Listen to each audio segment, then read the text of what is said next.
Ari short dramas have gone viral. A while back, a girl who got laid off blew up online. Just 12 episodes, 210 million views on a single platform, over 800 million discussions across the web. What surprised me was every character in it was Ari generated. Coincidentally, a few days ago on a business trip, I randomly clicked an Ari comic drama on the plane. Man, I couldn't stop watching. That's when I got interested in this industry. Why did it get so popular? What's the business model? And where is it headed?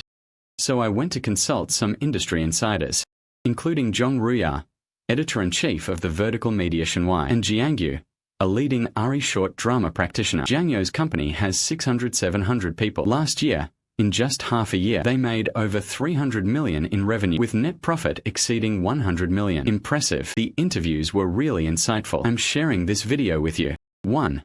The 3 stages of short dramas. Why did Ari short dramas suddenly explode? To answer that, we need to look at the 3 stages they went through. The first stage was live-action short dramas, hiring real actors and shooting on set, playing out mother-in-law conflicts and workplace comebacks. But live-action filming was too slow. One drama took at least several days. If it flopped, all that time and money went down the drain. So practitioners started trying Ari for short dramas. That led to the second stage, Ai comic dramas. Why start with animation? Because back then Ari couldn't do live action well. The characters' expressions and movements always had that uncanny valley effect. So since live action didn't work, they bypassed it and went for animation. But animation fans are still a minority after all. To reach a wider audience, Ari still has to pass the test of real humans. The turning point came in March this year, when ByteDance launched its video generation model. Sidens, the characters it generates, whether in expressions or movements, look far more natural and lifelike.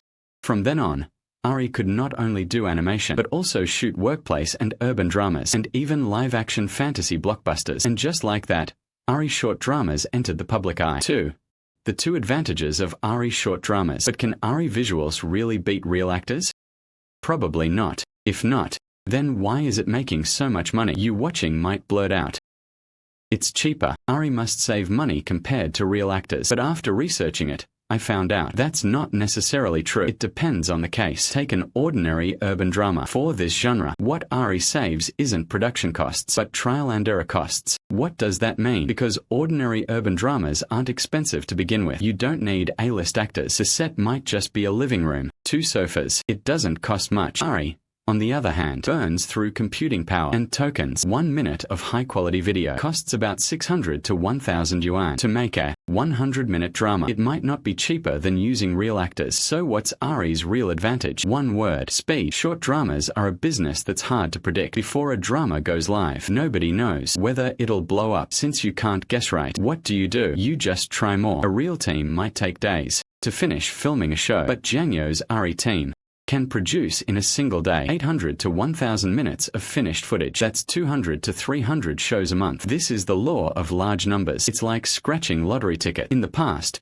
you could only scratch a few a month. Now you can scratch hundreds more a month. You can't predict whether you'll win big, but scratch more tickets, and maybe miracles will happen through sheer volume. Of course, whether it's cheap depends on what you compare it to. There's another genre of shows where Ari production saves a ton of money. Industry insiders call them the 3 fantasy genres. That is, xuanhuan, sci-fi, and fantasy. Why? Because the most expensive part isn't the actors, it's the visual effects. Flying through the sky, armies of thousands, celestial mountains and pavilions. Every scene that doesn't exist in reality has to be created by VFX teams, bit by bit.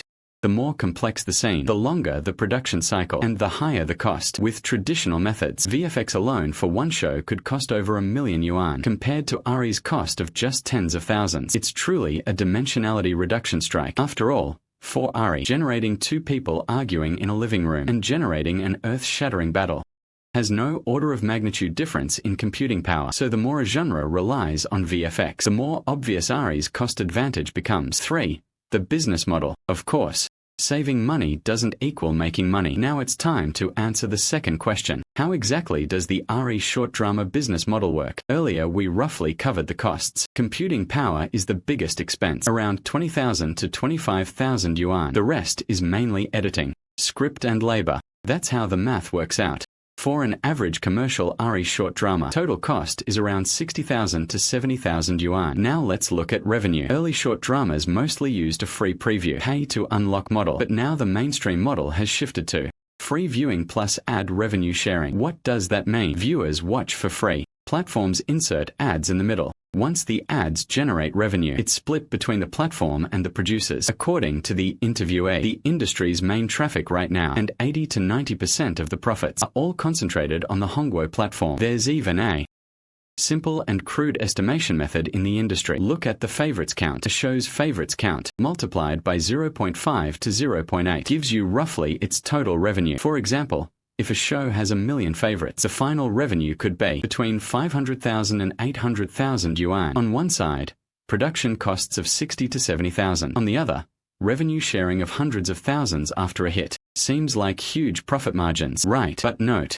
not every show becomes a hit. So the logic of this business is using 60 to 70,000 to test the waters, then relying on a few hits to cover the shows that didn't take off. 4. Future direction. At this point in the conversation, I genuinely just admire Jiang You's company. But I was also curious, since the company has grown to this scale, where does it go next? Jiang Yu gave 2 answers. The first path, going overseas. Chinese teams and American teams use pretty much the same ARI models. What really creates the cost gap is behind the models. Labor costs like screenwriters and editors. By Jiang You's estimates, for an American team to make a show, the starting cost could reach $70,000, while Chinese teams have an entire cheap and efficient production chain. So ARI short dramas going global isn't just selling Chinese stories abroad, it's more like using China's production costs to serve overseas markets with higher spending power. The second path, serialization. Simply put, it's taking proven hits and continuing with Season 2, Season 3, eventually turning them into an IP. After all, if the first season already validated the market and built up an audience who loves these characters, then a second season doesn't have to start from scratch, so the success rate naturally goes up. At this point you might be wondering, why not just buy a hot IP and adapt it? That'd be way easier. That logic makes sense, but licensing fees for top-tier IPs are extremely expensive, which could eat away the cost advantage of low-risk ARI short drama trials. So Jiang Yu says he'd rather choose second-tier IPs with solid stories that haven't been over-adapted. The cost isn't as high, and they already have some audience base. Only then does the math work out. 5. Summary. After the interview, I gradually came to a realization. ARI short dramas might be helping ARI find yet another viable commercial application. What does viable mean? It means the revenue ARI generates, or the costs it saves, can cover the money spent on using ARI. Over the past 3+ years, ARI applications that truly achieve this are actually quite few. Counting on my fingers, there's only about 1.5 so far. The definite one is ARI coding. Why does ARI coding work? Because programmers' time is already expensive. As long as ARI helps companies save some development time, the value created can far exceed the model costs. Companies are willing to pay, and ARI companies can make money too. So ARI programming counts as a complete business model. Then what's the half one? ARI search. User demand for ARI search is already pretty much set. Compared to traditional search, ARI can directly understand questions and organize information. The experience is genuinely better. But how it makes money hasn't been fully figured out yet. So whether ARI can truly be commercialized, the key isn't just how capable it is. More importantly, whether the problem it solves is expensive enough. And VFX happens to solve a very expensive problem. Take the final battle in Avengers Endgame. 1 second of VFX is estimated to cost $100,000, but using ARI to generate similar complex scenes could cut costs by dozens or even hundreds of times. There's no doubt huge potential and opportunity here. After watching all the buzz around ARI short dramas, we should turn the camera back on ourselves. Short dramas may not be everyone's business, but the way they've taken off is worth a look for everyone. I see 3 takeaways. First, execution will get cheaper and cheaper. Judgment will get more and more valuable. ARI can keep generating shots, text and code. When producing is no longer scarce, knowing which one is good becomes the scarce thing. Second, great founders are turning mysticism into math. A single win or loss comes down to luck. Repeat it 10,000 times and it's about probability. If you can't raise the success rate, raise the number of attempts. Third, true cost reduction and efficiency gains come from cutting where it costs the most. A sofa in a city drama won't save you any profit. The VFX in fantasy dramas, that's the cut that actually matters. Again, thanks to Ruya and Jiang Yu. Thanks for their honest sharing. They showed me, in an era where so many people feel too tired to keep grinding and too restless to lie flat, a new species with a raw, untamed spirit is still growing wild. This long-lost vitality alone is enough to stir the heart. Follow Liu Run to lower the barrier to business knowledge.